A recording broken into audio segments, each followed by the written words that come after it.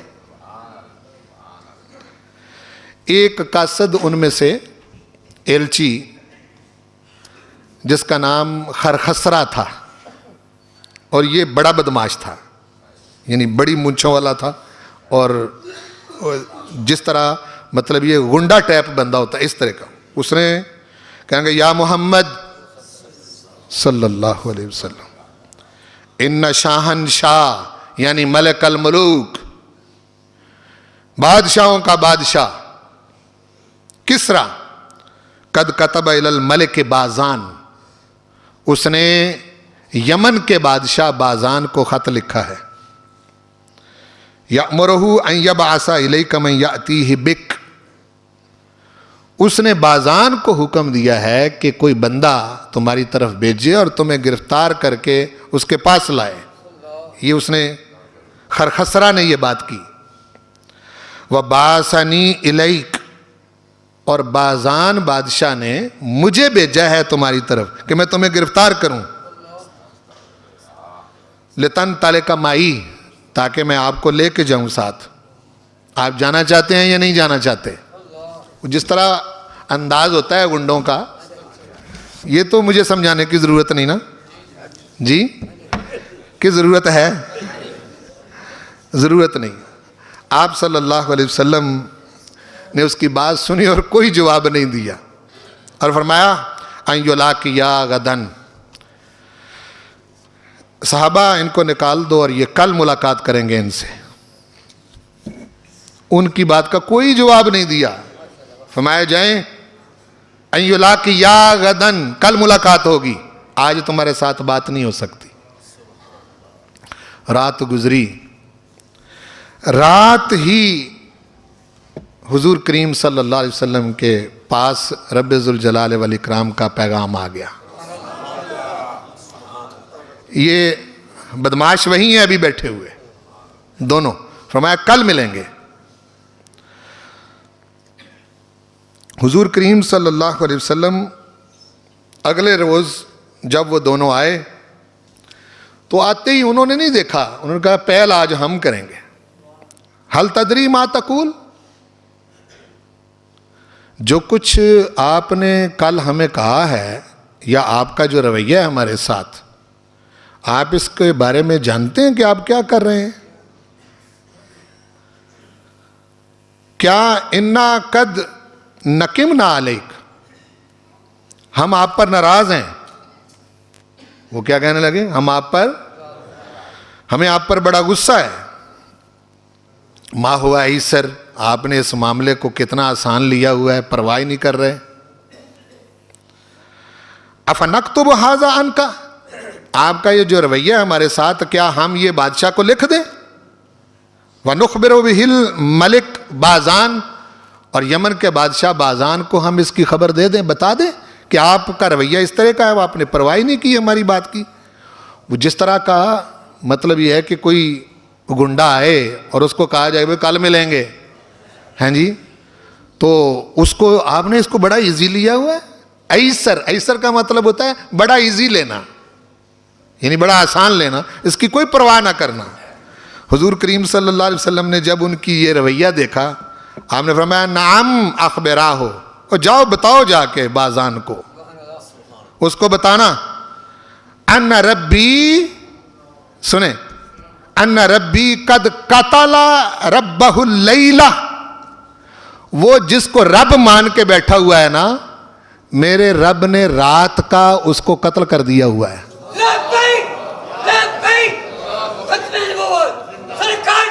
فرمایا کسرا مر گیا ہے، جاؤ اس کو جا کے بتانا رات کا کسرا مر چکا ہے. ہائے ہائے ہائے، ہاں جی، فرمایا جاؤ جا کے اس کو بتاؤ کسرا مر چکا ہے، قتل ہو گیا ہے. اب یہ ان کے لیے بڑی عجیب بات تھی، ہاں جی، یعنی یہ خبر کہ وہ مر گیا ہے. حضور کریم صلی اللہ علیہ وسلم نے جب اس کو بتایا اور آپ نے فرمایا کہ اس کے بیٹے نے اس کو قتل کر دیا ہے، جاؤ پتہ کرو جا کے۔ وَقُولَا لَهُ، صرف یہ خبر نہ دینا بازان کو، یہ بھی بتانا کہ ان دینی و سلطانی سیبلغ ما بلغ کسریٰ، جہاں کسریٰ بیٹھا ہوا ہے نا، میرا دبدبہ اور میرا دین وہاں تک جائے گا، یہ بھی جا کے بتانا، وہاں تک پہنچے گا۔ وَيَنْتَهِي إِلَى مُنْتَهَى الْخُفِّ وَالْحَافِرِ، کچھ جانور رینگ کر چلتے ہیں، کچھ سموں پر چلتے ہیں، کھروں والے اور سموں والے جانور جہاں جہاں دنیا میں بستے ہیں وہاں وہاں تک میرا دین پہنچے گا۔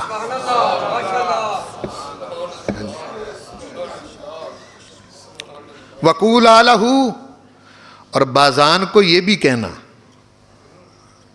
کہنا ان اسلمتا، اے یمن کے حکمران بازان، اگر تو اسلام قبول کر لے، آتیتک ما تحت یدک، تو میں تیری حکومت کو باقی رکھوں گا۔ سبحان اللہ، اگر تو اسلام قبول کر لے تو میں تیری حکومت کو، بھائی جو تیرے ہاتھ میں ہے وہ تیرے ہاتھ میں ہی رہے گا۔ وَمَلَّكْتُكَ عَلَىٰ قَوْمِكَ، اور میں تجھے تیری قوم پر بادشاہ بنا دوں گا اگر تو اسلام قبول کر لے۔ یہ وہ بڑی بڑی مونچھوں والے داڑھی منڈے بدماش رسول پاک کا یہ پیغام لے کر بازان کی طرف روانہ، ان کی تو پانی پتا ہو گیا ان کا۔ وہ کہا یہ گفتگو، اور یہاں بیٹھ کے ماحول وہ دیکھ چکے ہیں۔ جب وہ بازان کے دربار میں پہنچے تو اس نے ان بدماشوں کے اترے ہوئے چہرے دیکھے،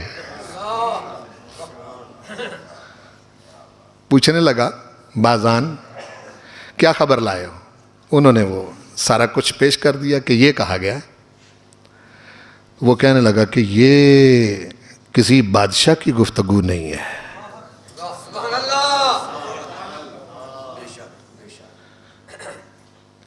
کہ وہاں بیٹھ کے اس نے کہا ہے کہ کسریٰ مر گیا ہے، قتل ہو گیا، میں دیکھوں گا اگر یہ بات سچ نکلی تو میں سب سے پہلے اس پر ایمان لاؤں گا۔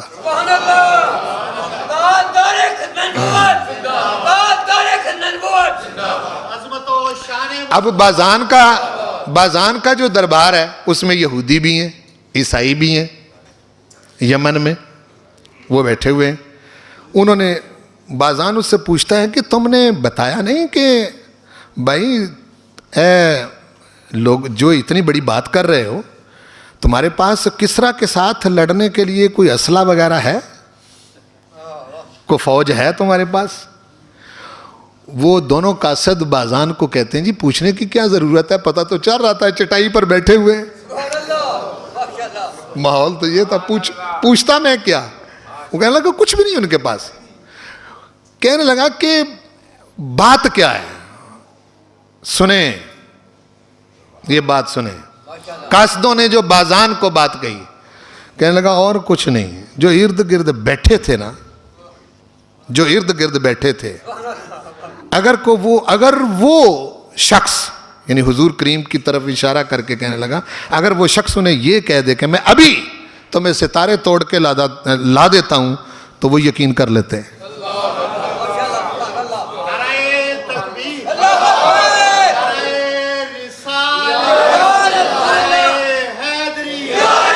یہ ہے صحابہ کا ایمان۔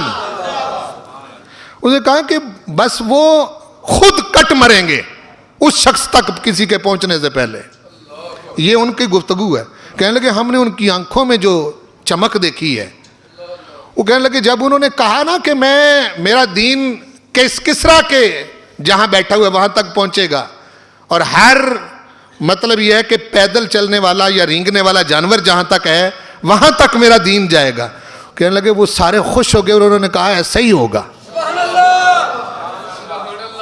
کہتے ہیں ہم نے پریشانی دیکھی ہی نہیں ان کے چہروں میں، ایسے لگتا تھا کہ جیسے وہ اس شخص کے پیچھے مر جائیں گے، ہم نے ایک کو بھی بے یقین نہیں دیکھا۔ یہ بازان کے دربار میں وہ ایلچی تعارف کرواتے ہیں صحابہ کا، صحابہ کا تعارف کروا رہے ہیں کہ وہ خود مر مٹیں گے لیکن وہ وہاں تک پہنچنے نہیں دیں گے کسی کو۔ اس نے جب یہ بات سنی، اس نے کہا کہ میں نے بہت بڑے بڑے لوگوں کو ہم نے دیکھا ہے لیکن اس طرح کے ماننے والے ہم نے نہیں دیکھے، اس طرح کا ماننے والے ہم نے نہیں دیکھے۔ تو ابھی یہ باتیں ہو رہی، ساتھ ہی اس نے دیکھا کہ ایک ایلچی آیا ہے کسریٰ کے دربار سے۔ یہ باتیں ابھی وہ وہیں کر رہے ہیں۔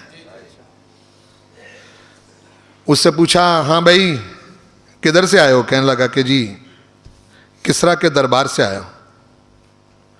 کیا ہے؟ کہنے لگے جی یہ خط ہے شیروے کا، شیروے اس کا بیٹا تھا کسریٰ کا، اس کا خط ہے۔ وہ خط ہے، وہ کہتا ہے فَإِنِّي قَدْ قَتَلْتُ کسریٰ۔ یہ خط شیروے کا ہے، اس کے بیٹے کا، میں نے کسریٰ کو قتل کر دیا ہے۔ وَلَمْ أَقْتُلْهُ إِلَّا غَضَبًا لِفَارِسٍ، میں نے اس کو قتل یہاں کے فارس کے جو لوگ ہیں ان کے غصے کی وجہ سے کیا ہے، سب اس پر ناراض ہیں۔ لما کان استحل من قتل اشرافہم ونہرہم فی صغورہم، میں نے دیکھا ہے کہ اس نے بڑے بڑے شرفاء کو، بڑے بڑے شریف لوگوں کو قتل کر دیا ہے، اس لیے میں نے لوگوں کا غصہ ٹھنڈا کرنے کے لیے رات کا اس کو مار ڈالا ہے۔ فَإِذَا جَاءَ کتابی ھذا، جس وقت اے بازان میرا خط کسریٰ کا بیٹا لکھ رہا ہے یہ تجھ تک پہنچے، فَخُذْ لِي لِلطَّاعَةِ، تو یمن سارے جو تیرے ماتحت ہیں ان سے میری اطاعت، میری بیعت لینا، میں اب بادشاہ ہوں۔ ممن قبلک، جو اس سے پہلے تیری رعایا میں ہیں، سب کے سب کی میرے نام پر بیعت لینا۔ وَانْطَلِقْ إِلَى الرَّجُلِ الَّذِي كَانَ کسریٰ، اور اس شخص کو پیغام بھیجنا جس کی طرف کسریٰ نے پیغام بھیجا تھا، یعنی رسول پاک کی طرف، اس کو پیغام بھیجنا کہ قد کتب فیہ، جس کی طرف کسریٰ نے خط لکھا تھا اس کو پیغام بھیجنا۔ فلا تہجہ، اور یاد رکھنا اس کی بے ادبی نہ کرنا، اس کی بے ادبی نہ کرنا، حتیٰ یأتیک امری فی، جب تک اس بارے میں امر ثانی، دوسرا حکم میرا نہ آئے۔ واللہ یعصمک من الناس، محبوب پیغام تو نے پہنچانا ہے، حفاظت تیری ہم کریں گے۔ جب اس کا خط آیا، یہ حضور کریم صلی اللہ علیہ وآلہ وسلم کی حفاظت کا انتظام ہے۔ اے رسول پاک کی امت، میری بات ہوش سے سنو، کائنات میں حضور سے پہلے فیصلے بھی حضور کے ساتھ ہوتے رہے ہیں، اب تک حد فاصل رسول پاک ہیں، اور بچنا اس نے ہے جو حضور کا غلام ہے، باقیوں کا کچھ نہیں رہنا، باقیوں کا۔ ٹھیک 7 سال کے اندر یہ شخص چھپتا پھرتا تھا جس کا نام کسریٰ ہے، وہ جو اس کا بیٹا آگے ہوا تھا، مسلمان وہ بھی نہیں ہوا، لیکن 7 سال تک پھرتا رہا، گھومتا پھرتا رہا، مسلمان اس کا تعاقب کرتے رہے۔ ایک کشتی والے کے گھر میں اس نے پناہ لی، اس نے شاہی لباس اس کا دیکھا، خزانے ساتھ ساتھ، ہاں جی، عورتیں ساتھ ساتھ لیے پھرتا تھا۔ 7 سال کے اندر، 7 سال کے اندر رسول پاک کے خط کو پارا کرنے والے کی سلطنت ہی مٹ گئی۔